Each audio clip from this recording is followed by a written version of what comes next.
Okay, we are live. We're on air. Beautiful. Okay, so the first question, what is the purpose of program evaluation?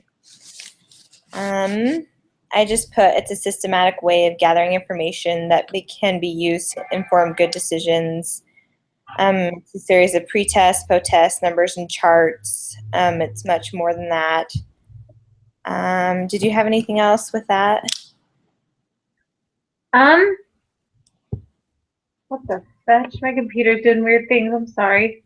Oh, you're fine. Okay, there we go. Yeah, I'm pulling it up right now. Yeah, and I agree. And I think also it's really good for us to know like what we need to do to change our teaching styles and how we can better reach the students. Mm-hmm. It's like for me, obviously, I learned that like because we're not gonna have a big group of people, that obviously what was set up for my group was very bad. So something definitely needs to change the next time around to get them more interested, to get them involved. And so it's definitely good, just like and also for like accountability purposes. Mm-hmm. Yeah, I kind of like that. That kind of goes under like looking back at, hey, what went well, what didn't go well. Like there's definitely different teaching techniques based on the size of groups you have. Like it's very true. Kind of the attitude with your groups.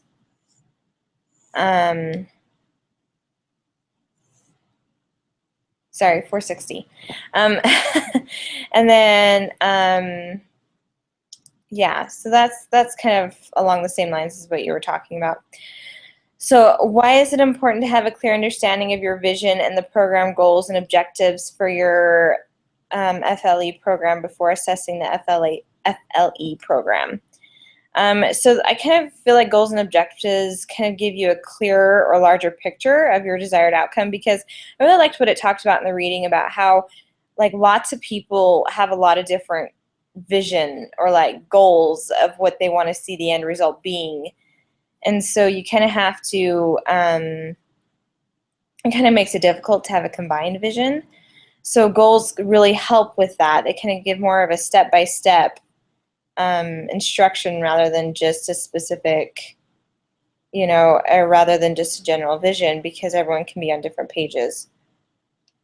That makes sense. As you were talking, what I was thinking of is like you want to go on a hike somewhere and you know where you want to go, but if you don't have like a pathway to get you there, how are you going to do it, And so you need to understand where you want to go and how you're going to get there to be able to do it most effectively. And if we want to help these people, like you're saying, like we have to have our goals in mind. Because like we can go all over the place and like shoot in the dark, but chances are it won't do any good. Yeah, right. Yep, totally. It's totally true. Do you want to do question number 3? Yes. What are some basic things about your Family Life Ed program you'd like to know in order to improve the effectiveness? What questions would you need to have answered in order to improve the program? So for the last part of the question, I kind of put the questions like from the assessment we created, like on a scale of 1 to 10, yada, yada, yada. And just to get a little bit of insight into people's minds. And I think also, I just forgot the question. My tummy hurts. My brain's a little distracted. I ate too much pizza. But it's okay, to improve the effectiveness of the program. I think definitely getting feedback on the student from the students, like watching their body language, thinking about what they understood, what they took out of it, what hit home to them. Because if we're not hitting home to them what's most important, then we're missing the mark. Yeah, and I agree with you. I think there's a huge effect there. I also thought that, like having evaluation surveys really would help, because I don't know, like it's hard to get into somebody else's mind. It's hard to say, hey, did they really go home with this, or did it stick? Or did it make them want to change? But I think by having effective questions, maybe it would help them. And by the way, did you like hand out that assessment? Did you get that back or no? I did not. Mm-hmm. I did not. Yeah. My group, one of the girls left halfway through, and I think they just wanted to be done. So I was like, okay. And I kind of like talked to them a little bit, like one of my roommates who came and just got an idea from her, like how things went. So. Okay. Okay, that makes sense. So that, I think that's huge. Yeah. And a question that I really liked, and I put it down here, is about how many times last week did you talk about the class or anything you have discussed at the class with friends or relatives? You know, I think that really determines whether or not it hit home or stuck. That's true. That's very true, because when you teach somebody else, it means something's been retained and it helps strengthen your learning. Uh-huh, yeah. Yeah, that makes sense. And it's true, when you learn something new, you're always like, hey guys, guess what? Even if it's something stupid, like you just get excited about it. Yeah, right? Uh-huh.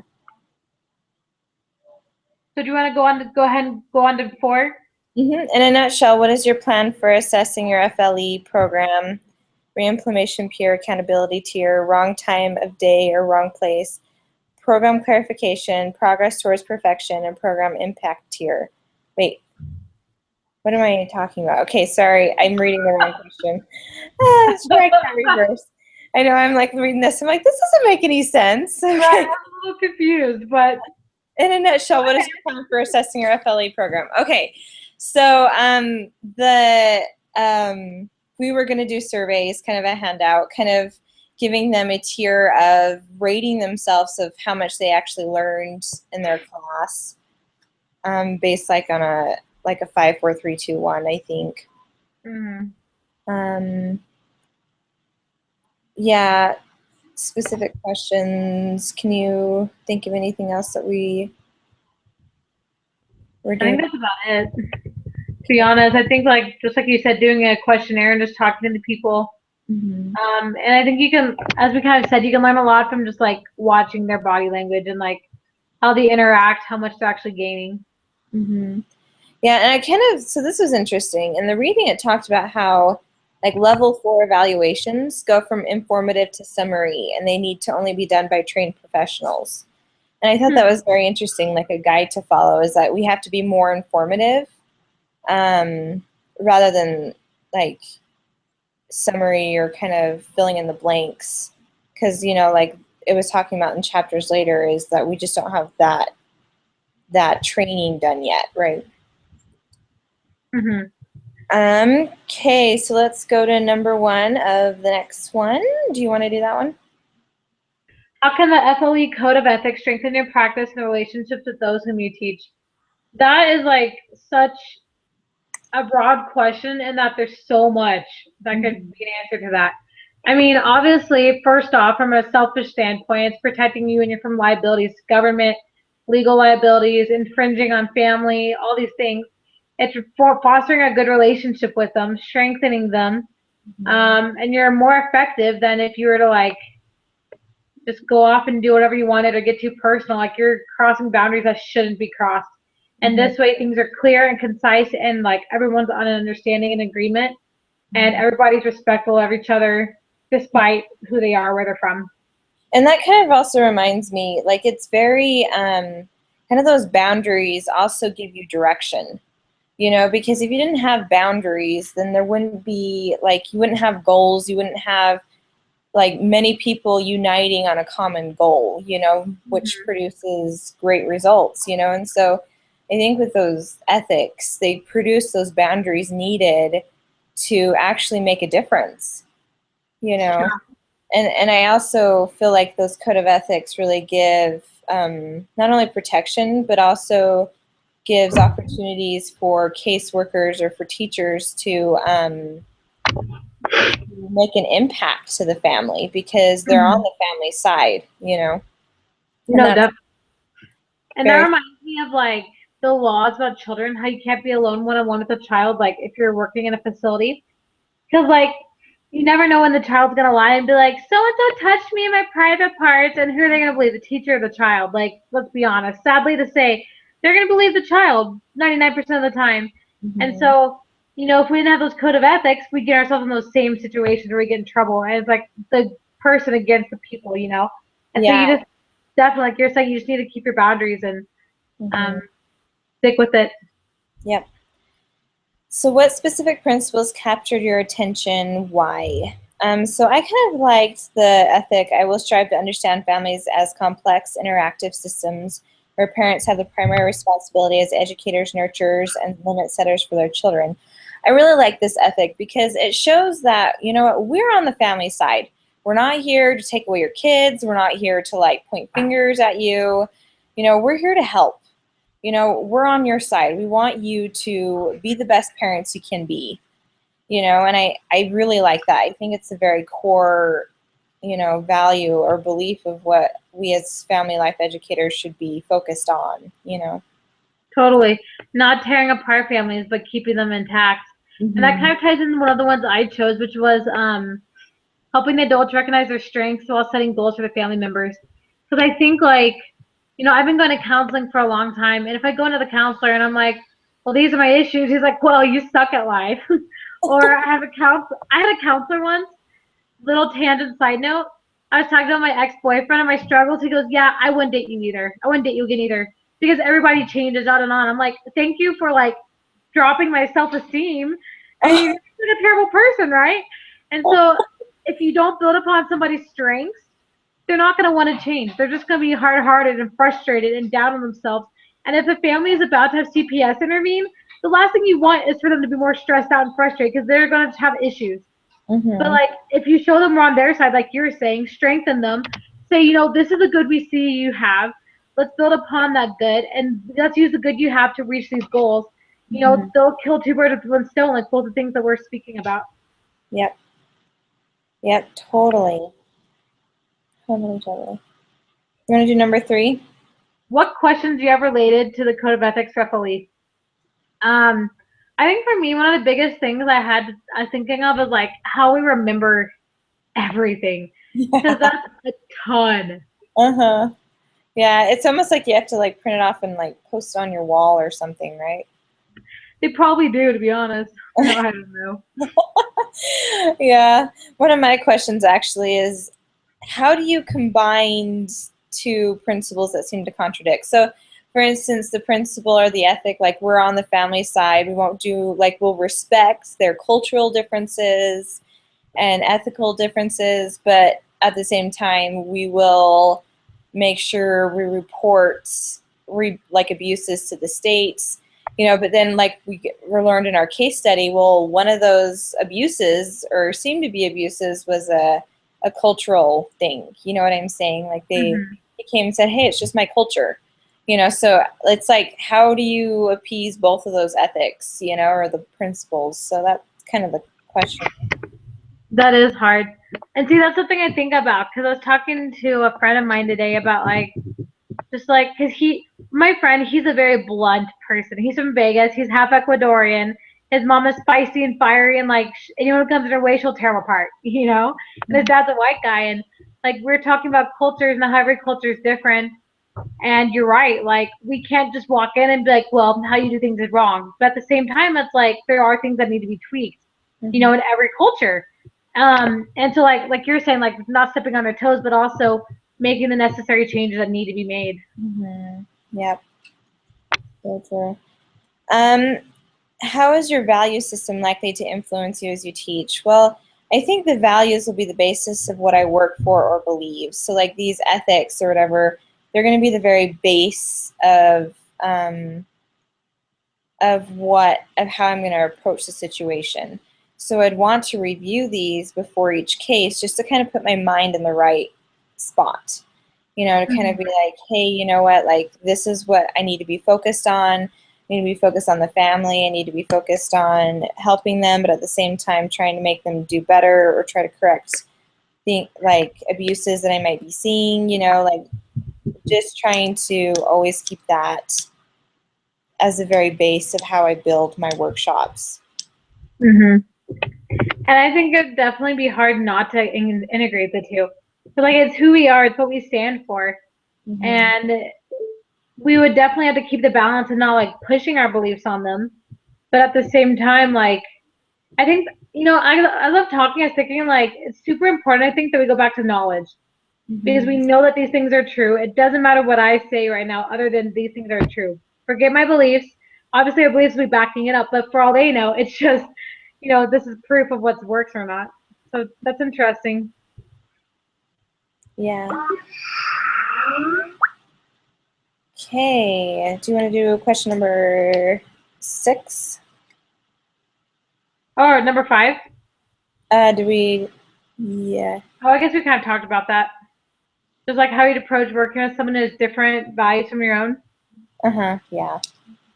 Okay. As you provide family life education, regardless of whether you're developing and teaching a program or you're teaching through the family relations program, do you foresee any potential ethical dilemmas arising? If so, what are the dilemmas? I think the only thing I could see is like how we've been talking about, but also people are trying to, turn it into more of a counseling session because obviously, we're not trained to do that, and I don't know if that's necessarily an ethical one, but that's definitely something we need to be wary of. Remember to stay within our professional bounds and not go out of them. Yeah, exactly. I think that's the one that I came up with too, was kind of staying within the bounds. That's really, really difficult because there's a fine line. There's kind of, we read that later on in our readings, there's like different tiers or different levels. And like we're at the very bottom. We're at like the prevention level where we're just kind of there to give them information so that they can implement it in their lives and prevent further disruption, and then a therapist is there to kind of correct disruption. Definitely. So that's really important. So in the first complete paragraph on page 193, Palm explained that there are 2 different approaches to ethics: mandatory ethics and aspiration ethics. As stated, the aspiration ethics approach encourages individuals to be sensitive to the effects of their intervention on the welfare of others. They strive to follow a set of ideal standards in their practice. Then Palm went on to state that the Code of Ethics for Family Life Educators was designed in the spirit of aspiration ethics versus mandatory ethics. How does this sensitivity to the effects of one's intervention on the welfare of others create a higher standard than what mandatory ethics might provide? And I said because there will be a higher state of sensitivity applied. So just by using aspiration ethics, or kind of using the ability to like see what it's right for the family, like kind of be a little bit more flexible, then you can be more sensitive. You can have a higher state of ethics that focuses on the welfare of others, and we will be able to see the actual need as an educator. And that will help us teach better. The quality of a teacher depends on how they understand their student, and how they can get that information to that student. Definitely. And that kind of reminds me of like spirit of law versus letter of the law. Like the letter of law is great and it's the basis we need to go off of. But to really be effective, like you're saying, we take it one step further and not just like try to do a checklist like, oh, check, I kept all these rules, I did all these things, but instead it's like, what is it based it off of these rules? How can I help them to their needs? I think you're exactly spot on. Yeah. Next one. These are so long. The Code of Ethics for FLE integrates 3 approaches to ethics. One of these includes virtues ethics, which has to do with the makeup of who you are as an individual, including disposition to the right thing for the right reasons. 3 specific ones have been highlighted: caring, practical wisdom, hope, optimism. What dispositions, virtues, or qualities you have that you believe will help you to not only be an effective family life educator, but will also be to maintain high ethical standards. For me, something that stuck out to me, well, something that I thought that were important, was that I am able to be diligent. I don't give up on people, which can also be a huge weakness. I am not racist. I have friends from all over the world. And so I love learning about other people, connecting with them, and like they feel like they can trust me because like I don't care that like their skin color is different than mine. I make jokes about my own skin color and I'll make a joke about theirs, because like we're all brothers and sisters. It's who we are, like I love them. Of course, I won't do that in my practice, but like, those things don't bother me. And then also, the other thing for me I learned is like I'm a good listener in that something I learned when I'm teaching is to shut out what I feel like needs to be said and what I think needs to be said when people are speaking and listen to them. Because when you listen to what the people are really saying, then you're able to like truly keep the conversation going and tie off of that and move forward. And that helps, especially when you're super, like, you have a lot of knowledge on what you're studying. If you don't, then you're kind of like wandering more, but that's what I would say. Yeah. Yeah. The things that I came up with were compassion, sensitivity, empathy, and kind of a good listener, like kind of along the same lines you were. Like, it's important as you listen, you develop compassion because you're really trying to understand where the speaker's coming from. You're trying to understand what they're saying based on like everything, their life experiences, based on what they're trying to tell you. Like, you're really trying to read the person. I think that's really important.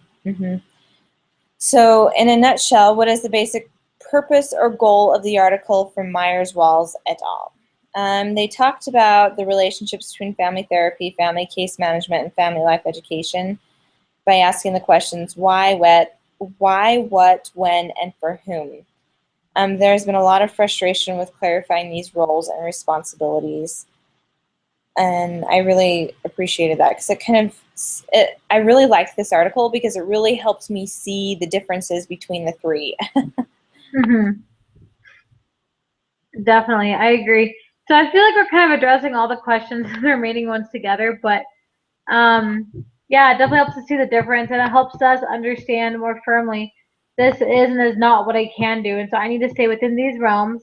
Because and I like too that it said that they're not all to compete against each other, and one's not better than the other, but they all work interconnected, and they're all there for the same purpose. Just they get there through a different approach. Yep. What concerns do Meyer-Walls have with Doherty's model? Do you agree, disagree with these concerns? Why? So one thing I noticed that's brought up is that the Doherty one doesn't necessarily address the boundaries between FLE and family therapy. And I didn't really get a lot of information on that. Yeah. So I don't have to back it up, but it said in there that the FLE and FT, or family therapy and family life educators, it conceptualizes them in a hierarchy of relationship. It presents a description of family life educators that is inconsistent with the established definition. That's what it said. And so I thought that was very interesting, kind of why they didn't like them, because it isn't a hierarchy relationship. And that's something that I have to keep reminding myself.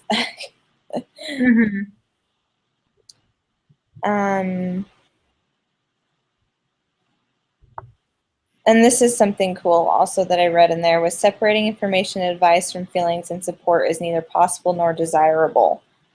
And I thought, wow, like that was one of their main concerns, is like it was separating information and advice from feelings and support.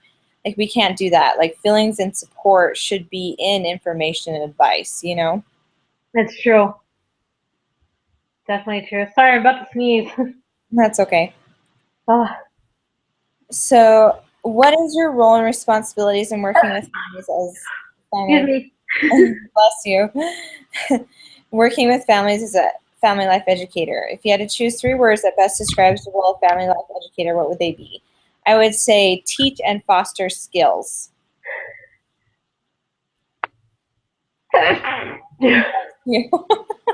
Sorry, allergies up here are terrible.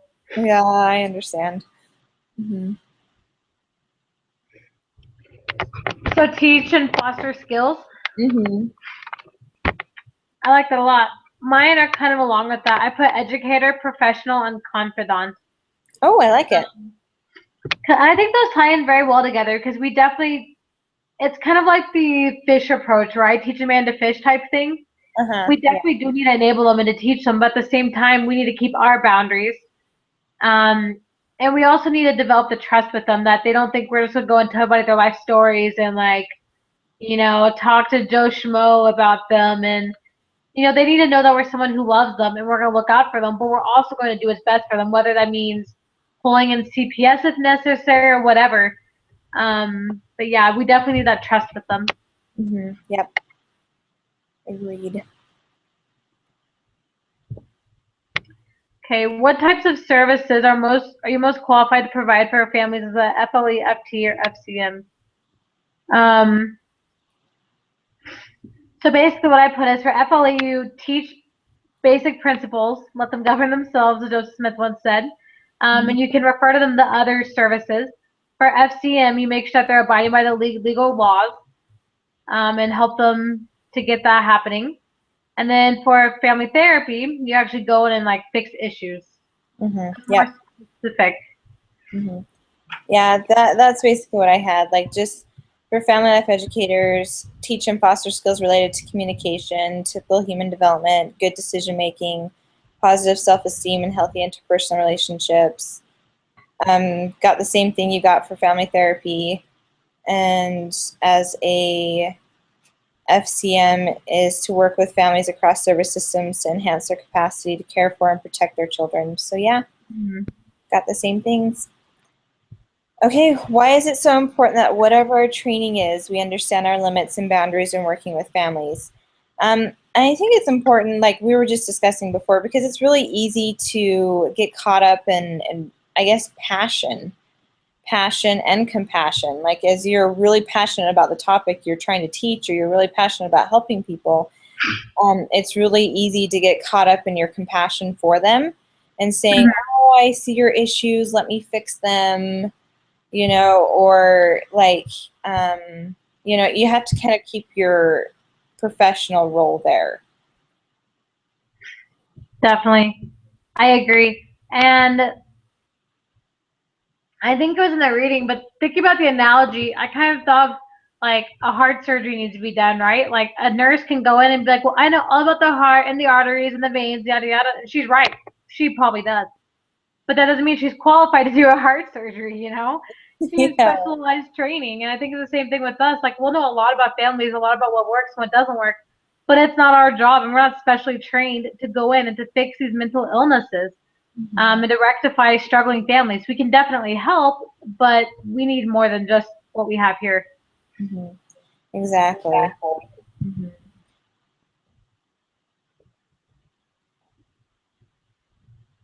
Okay, describe the Myers-Walls article. Oh, what am I reading? Does the Myers-Walls article help you to see why it's important? Is that what we just talked about? Same question? No, I don't. Have we? Yeah, we kind of did. Yeah. Yeah, we did. Just the same thing. Like you said, family therapists are in charge of admission of treatment, clinical assessments, diagnosis, treatment and case management, therapeutic interventions, legal issues, ethics, and standards and research and program evaluation. I also, in the reading, I like this. Family life education deals with the first two levels of prevention. They help families before problems arise. And I think that's where the boundary is you're there to teach them information. You're not there to like really understand or give them therapeutic advice. You just teach them sound doctrine and let them govern themselves. Yes, ma'am. Okay, so I think that was everything. Is there anything else that you'd like to add to this? I think we're good. Awesome. Okay, let me stop this.